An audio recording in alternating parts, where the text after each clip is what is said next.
Welcome to The Explainer. Today, we're digging into the absolute collapse of a family business. And what's so powerful about this story is that we're going to piece it together using their own words, their raw text messages, their secret recordings. This isn't just about a company failing. It's about a family literally tearing itself apart. All right, let's just jump right into the thick of it. Picture this. It's March 2023. A family meeting has it's completely melted down.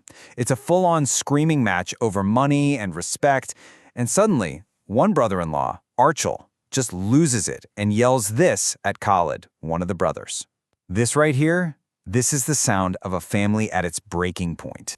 So let's talk numbers for a second. The financial stakes were huge. We're talking $500,000, poof, just gone, as this family business imploded. That's according to the founder, Ahmad. But as staggering as that number is, the personal cost was infinitely higher. Which leaves us with the big question, right? How in the world did it all come to this? To really get why it all blew up, we've got to go back to the beginning. We need to understand the dream that started this whole thing.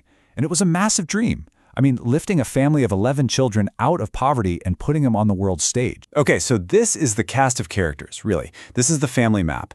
At the heart of it all is Ahmad, the guy who built this entire global enterprise for his 10 siblings. And this table, it's pulled right from one of his own messages, and it tells you everything about how he saw them. Look at these labels: sick, lost, cowardly, but then you are a rocket. It's this wild mix of brutal judgment and incredible praise. This complicated web of relationships, this was the foundation of the whole company. Ahmad's vision, it was almost messianic, He wasn't just building a business. He was trying to forge a totally new path for his family, to pull them away from what he called a life of ignorance, mystery, and darkness. And to do it, he became a machine. In his own words, he worked, quote, like a machine for over 10 years, basically sacrificing his entire personal life to create this global network for his siblings. But here's the thing. This incredible, ambitious project, it was built on shaky ground.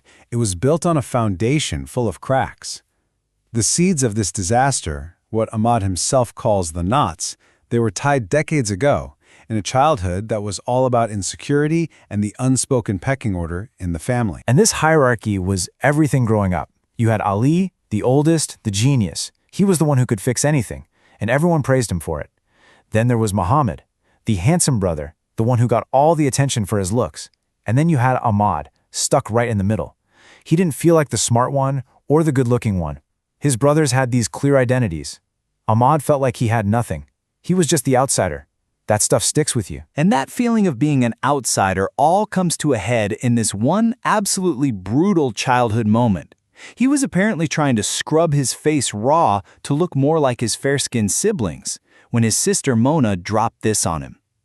Now, was it just a cruel childhood joke? Maybe. But for Ahmad, it became his reality.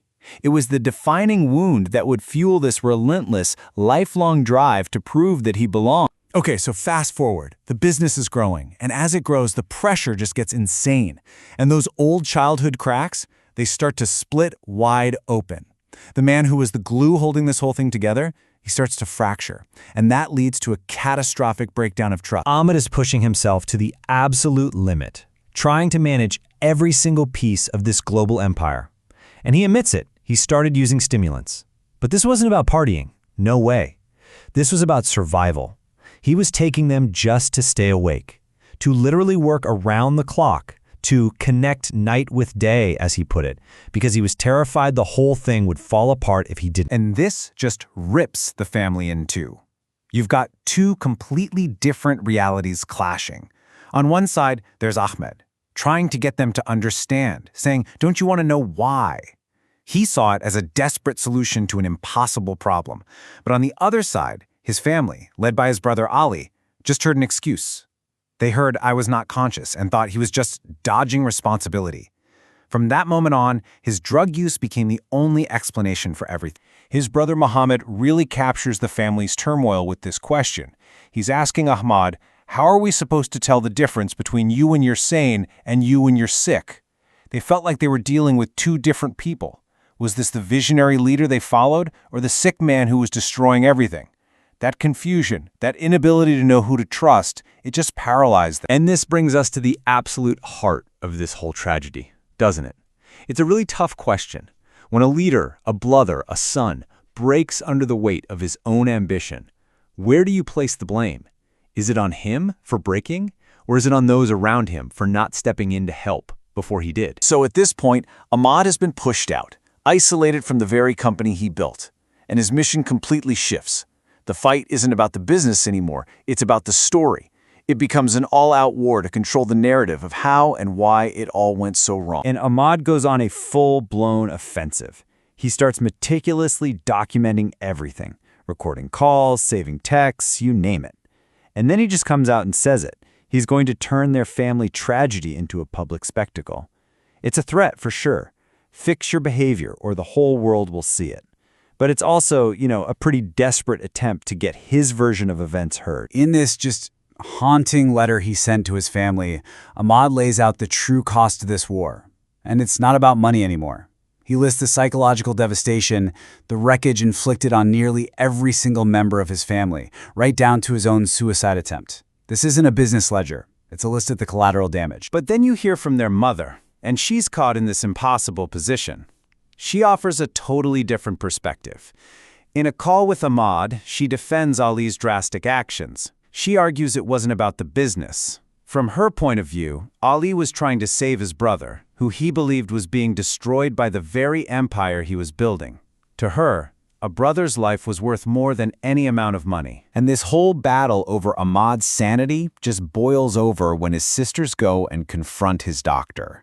His sister Hayam goes right at him. She directly challenges the bipolar diagnosis that was being used to justify his isolation.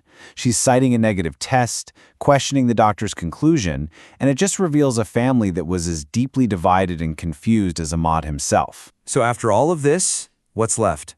The business is gone. The money is lost. The family is in pieces. All that really remains is the wreckage, and one man's attempt to make sense of it all, sitting in the ruins. In a final, reflective recording, Ahmad's tone is just different. The anger is gone, and it's replaced by this haunting sense of defeat. He's left with this simple, heartbreaking conclusion.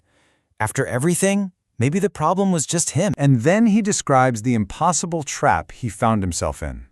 If he was angry and felt oppressed, they'd say he was on drugs. If he was calm and collected, they'd say he was on drugs. Happy, sad, tired, energized, it didn't matter. His every emotion, his every action was filtered through that same single, damning explanation. And this is his final realization. The drug use wasn't the cause of the problem, but the convenient explanation. It became, in his eyes, the simple answer for a family that couldn't or wouldn't face the much more complex and painful truth of their shared history and the pressure of his dream. In the end, Ahmad comes back to the beginning. He concludes that the real cause wasn't a single event or a single person. It was the knots, the unresolved traumas, the childhood jealousies, the deeply buried resentments. These knots, he says, inevitably pull a family towards sickness, crimes, and drugs. Which leaves us with a final sobering question. How many knots are tied unseen in the foundations of our own lives?